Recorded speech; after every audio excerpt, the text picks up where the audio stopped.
All right, y'all, we're going to finish chapter 17 today. This is going to be a pretty short video, so that's a plus. So we're going to talk about KSP first, and then we'll talk about some other concepts. KSP is basically the same as all other K's work, but it's for solubility. Okay, and I don't know if you remember from chapter 8 when we did net ionic equations, but we said that things were insoluble and compounds were soluble. So really KSP is in regards to the insoluble ones because they're going to have low solubility. They're not going to be completely insoluble.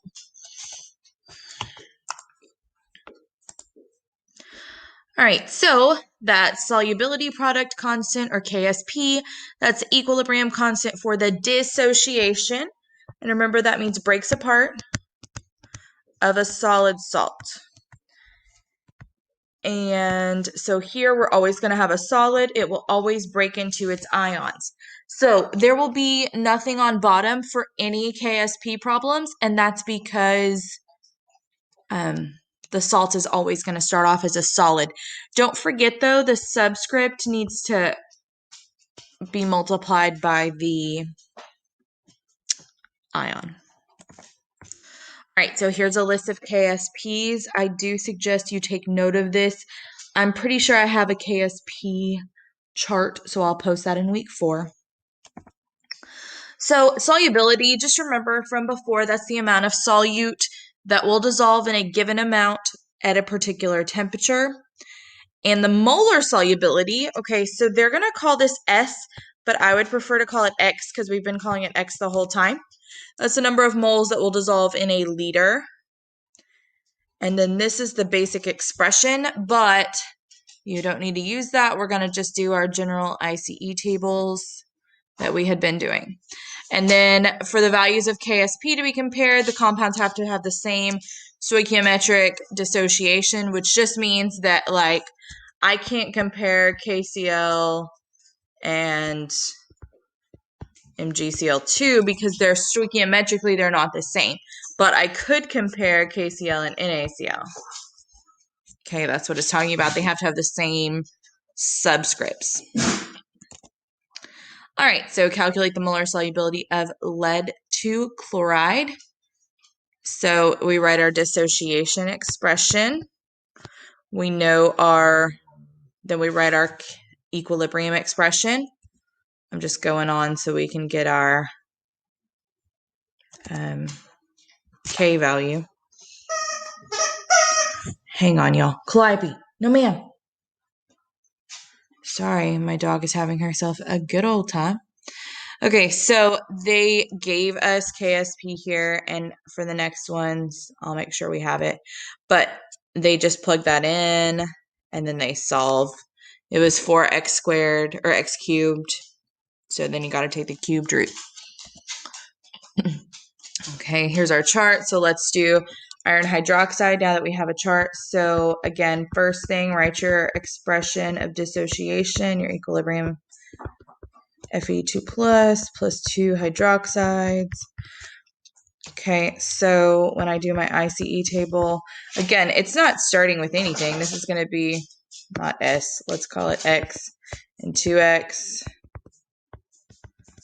So our KSP will be X times 2X squared, which will be our 4X cubed. And then we look on the chart for iron 2 hydroxide. There it is, and that's equal to 4.87 times 10 to the negative 17. Okay, we solve for X, so we got to divide that by 4. And then we take our cubed root. And I get that X, which is the molar solubility, is 2. Of course, my dog just bumped my computer.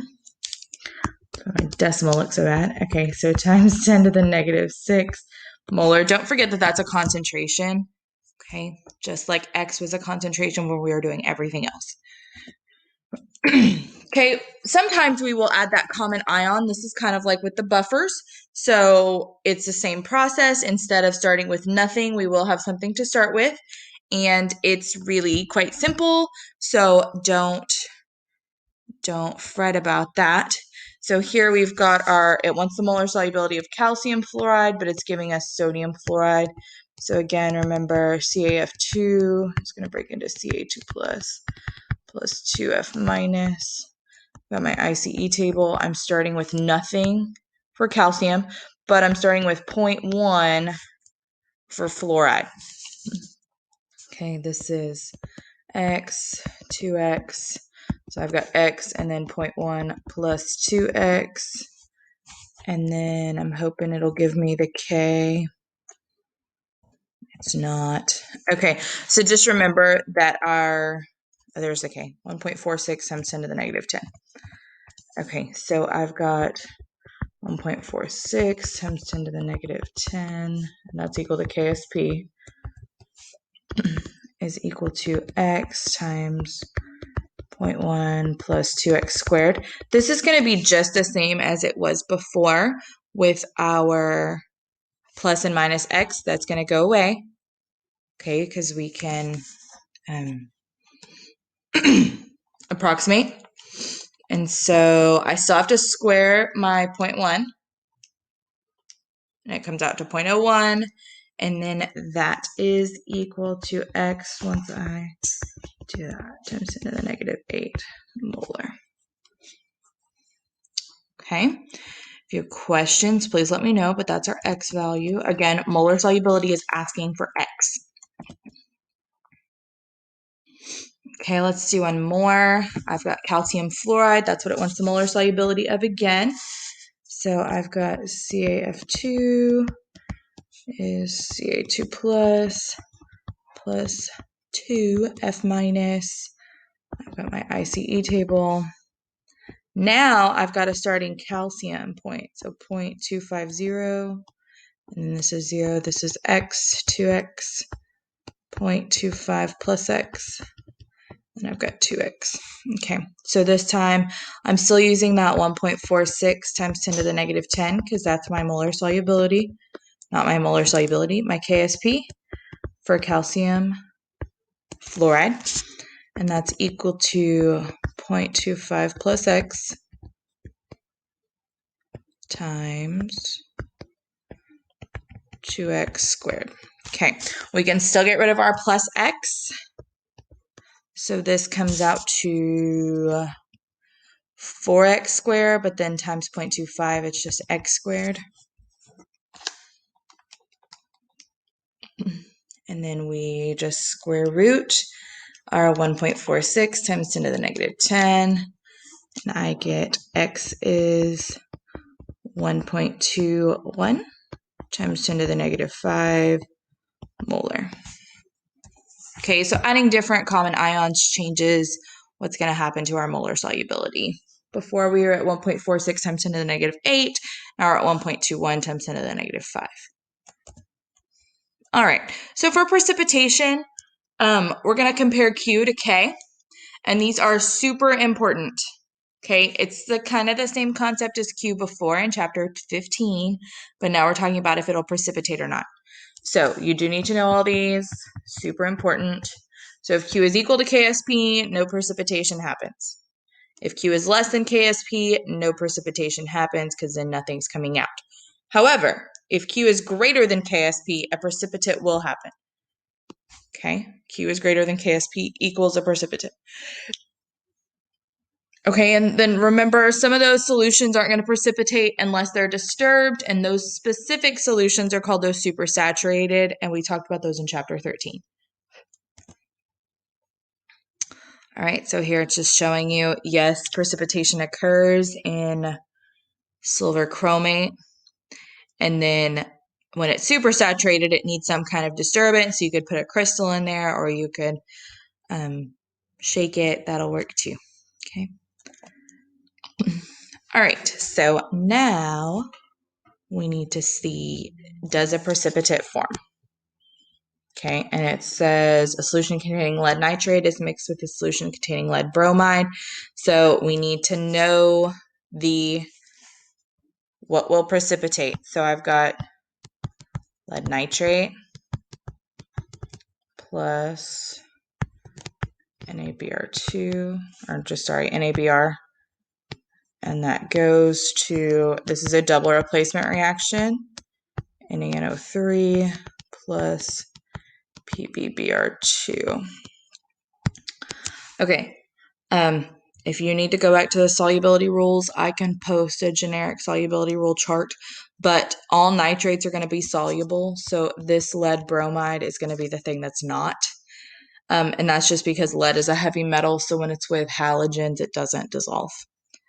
All right, so from this, we need to know what's happening. So from the lead nitrate, I've got 0.015, and from my sodium bromide, I've got 0.0035.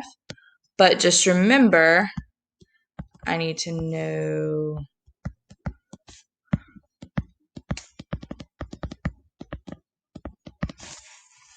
okay, this is my expression of dissociation. So from here, this is where we're putting our 0.015 and our 0.0035. All right, and then these are going to be our values that we plug into our KSP. Really, this is Q because we want initial values in Q. So Q is equal to 0.15 times 0.0035 squared because it's two of them. And I get Q is 1.84 times 10 to the negative 7. Okay, let me see what K is. So KSP, PB, BR2.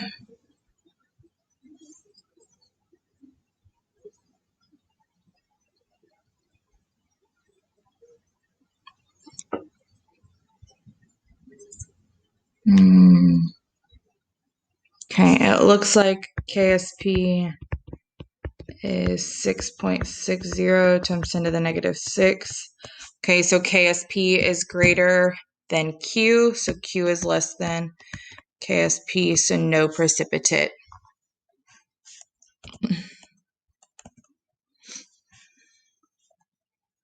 Oh, they gave us a slightly different KSP when they did it, but it's still, KSP is still bigger, so. And it was just because I looked that up. All right. If you have questions on this, please let me know. It's really not that bad as long as you know which one is which. Okay, for complex ion, you just need to know what complex ions are. And those are ions that form by combining a cation with several different anions, okay, or neutral molecules. So we're looking at AgH2O2 plus, so that's our cation. Also ligands, that's the molecule attached or the ion attached to it, and often it's water. Okay. Often, though, we don't include water because it's a complex ion is always present in aqueous solution. Okay. There is a complex ion formation, and there is a Kf for that, the formation constant, although we're not going to go through that. It works the same way, though. Okay. So there's the Kf values. And then this is just how you would work a Kf problem. But again, it's the same process.